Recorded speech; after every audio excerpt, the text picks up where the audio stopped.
ভাই অফিসে এসে প্রথমে কি কাজটা করি জানেন? ডেস্কটপে হোয়াটসঅ্যাপ ওয়েবে লগ ইন করি। কারণটা কি?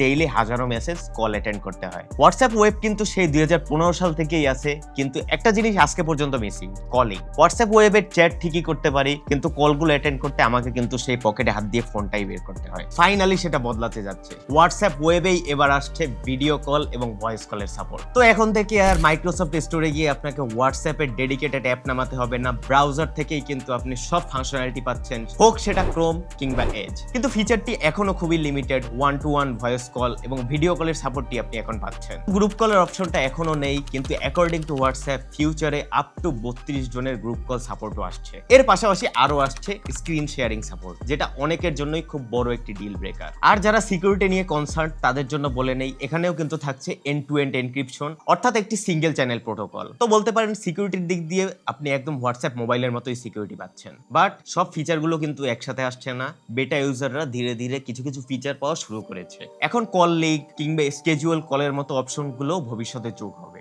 ফাইনালি হোয়াটসঅ্যাপ ওয়েব আর ওয়েব ভার্সন থাকছে না, এবার কার্যকরী হোয়াটসঅ্যাপ হতে যাচ্ছে একদম আপনার মোবাইলের মতো।